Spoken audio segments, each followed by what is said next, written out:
Hello everybody and welcome back to the Basement Bike Shop. I'm Rob, and in this video we are going to go over the removal and installation of an unsealed three-piece. Now I touched on this a little bit in the last video, but we're going to really just focus on the removal and installation of the crank in this video. And we're going to do it without a bike stand. So the first thing I'm going to do is flip the bike upside down, and then I'm going to prop up the seat, which is what that brick with the rag on it that's under my bench is for, in case you were wondering in my other video. Now the best way to do this is to remove your chain first, disconnect your brakes so you can pull your back tire off, and then take your pedals off. But that's not the order I did it in. ADHD Rob took off the left pedal first, which, just a reminder, the left pedal is reverse threads. So lefty tighty, ready loosey, or clockwise to loosen, counterclockwise to tighten. So we'll loosen up the axle nuts on the wheel using a 17mm socket, and then we're going to push the wheel forward with our knee and just walk the chain off the sprocket carefully. To disconnect the brakes, just push the brake pad in and pull the straddle cable out. And then we can remove the wheel. And we'll let the chain hang on the... I need another hand. Let's walk it off the arm. We'll let it hang right there off the seat stay. Then we'll remove the right pedal. The right pedal is normal threads, righty-tighty or clockwise to tighten. Then we'll flip the bike around so the sprocket's on the back side, so that we can take off the left crank arm next. We'll use a 6mm Allen wrench, and we'll loosen the pinch bolt on the arm first. Then we'll loosen and remove the crank bolt, and remove the left arm and any loose spacers that are there. Then we'll grab our 32mm crank wrench and remove the jam nut. Now remember, the left side of the bike is reverse threads, so clockwise to loosen instead of tighten. We'll remove the jam nut and the lock washer. Now usually I don't need a spanner wrench to remove the cone, but if it is a little tight or the threads are a little dirty and it's not coming off smoothly, you can use it. Remember that this is also reverse threads, so it spins to the right. Right, idiot. There you go. And as soon as you get that off, you should be able to pull the whole thing out. Grab your bearings. And we have now successfully removed an unsealed three-piece. Now if you're just cleaning up your three-piece or putting the exact same crank on again, then you don't need to remove the cups. But if you are doing like a sealed three-piece swap, then the cups will have to come out too. I usually just use a hammer and a punch. Then I put on some knee pads and I press my knees against the frame. And I'll give a couple taps to the bottom and then a couple to the top and alternate back and forth until they come out. Now unsealed crank cups come out fairly easily, so you don't have to hit it too hard. I've launched cups right across the shop already. Now if you're installing a new sprocket, you don't have to take the cups out, but you will have to take the sprocket off. To do that, we'll have to remove the bearing race. So we'll lay the bearing down, and then we'll need a different spanner wrench to remove the sprocket side cone. So you're going to turn it counterclockwise and not drop it on the floor. Okay. Now I'm not going to actually take this sprocket off, but I did make a one-piece removal video, and that sprocket goes on the same way. Same kind of cone. This is a different spanner wrench I have. I bought the longer one because I didn't want to hit my knuckles on the teeth of the sprocket. But it removes pretty simply, and the three-piece one removes the same way. Now if you remove the right arm, you'll see there's a little race there that the sprocket sits against. So on a unsealed 3-piece, the arms actually put no tension on the bottom bracket. And now it's time to put it all back together. We'll start by packing the bearings. I like to pack as much grease as I can fit in there. I'm not going to waste too much time doing it because I just packed these bearings last week. So we'll put the cups back in. Usually for unsealed bearing cups, I don't need to use the rod brace. I just put the knee pads on, put a 2x4 against it, and then just hit it with a hammer. And keep an eye on the gap. Make sure it's going in evenly. You got to hit it a little bit on one side, a little bit more on the other side. Kind of angle your 2x4 until there's no gap in between the frame and the cup anymore. Now if you do need more leverage than that, then I usually use the rod brace. And that's what I use to put in 3-piece crank bearings. It's just a 2x4 with a rod brace written on it.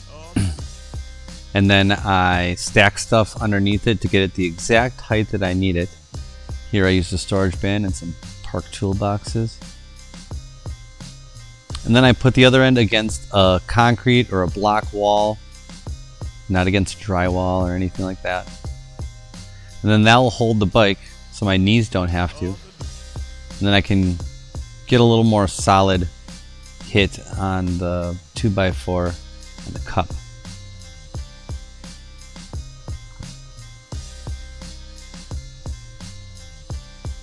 Then everything else you do exactly the same way. So then once you get both cups in, we can start putting in the rest of the crank. We'll put a little grease in the cups. Can never have too much grease. Then we'll take our right side with our spindle and sprocket, slide on our right side bearing, and then put that in the frame and hold it.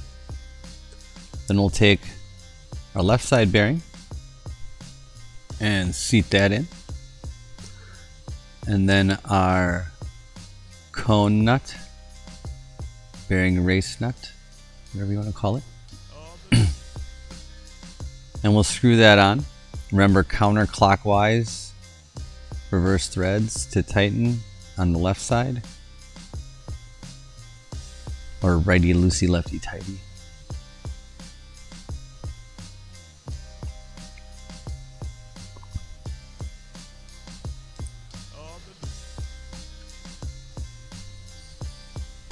And then if you have to use a spanner wrench, like I said, if the threads are a little messed up on the spindle, or you get a lot of dirt, crud in there, sometimes it's a little sticky.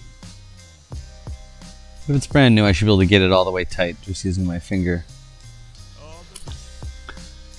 Then we'll take our lock washer, which has a little nub in it, and the spindle has a little keyway. So you line that up so that washer can't spin on there. And with that lock washer in place, you should be able to tighten the outside nut without it spinning the inside. But sometimes that nub wears down and you have to hold one while you tighten the other.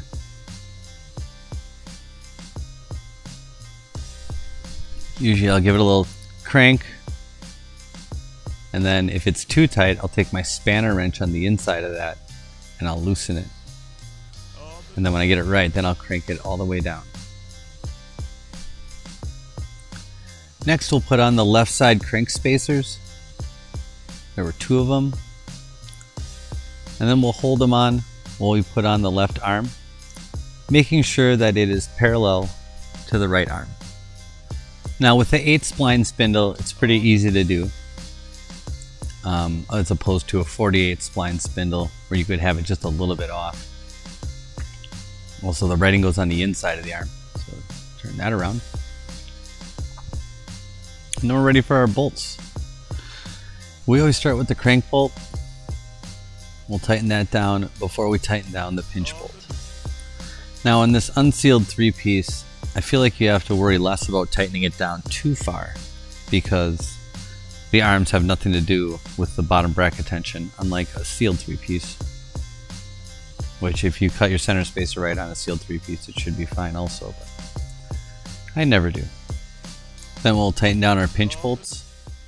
Now these bolts have like a light Loctite on them from the factory, and so you shouldn't need to add any, but if you remove and install your crank a lot where that starts to wear off, then you might want to put a little bit of blue Loctite on there. Then we'll check our crank bolt again, and voila, we have a crank again. Next we'll install the rear tire and the chain. I'll turn the bike around so that you guys can see the sprocket side.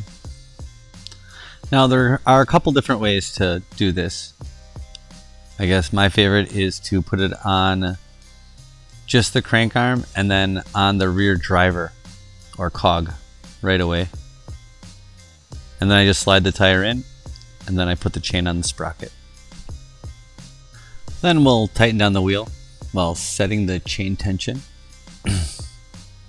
Bringing back our 17mm, and I tighten the non-drive side first. Then with my hand between the frame and the tire, I can push it over easily, set the chain tension, and tighten down the drive side.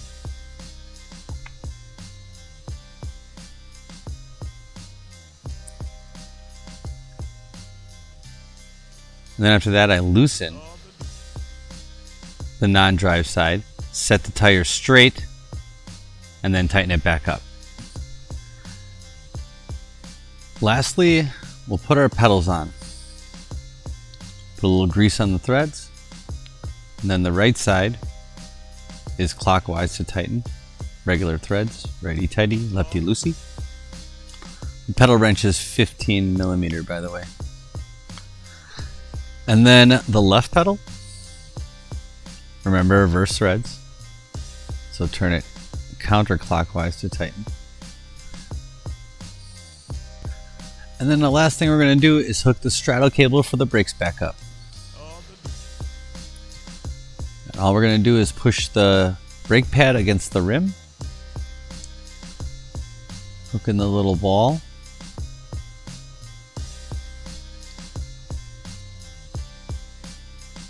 and then do the other side.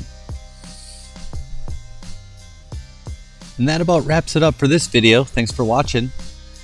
Hope I could help you out. If you have any questions or suggestions for future videos, you can go ahead and shoot me a message. You can like and subscribe to keep my self-esteem up. And you can turn on those alerts if you don't want to miss my next video. Thanks again.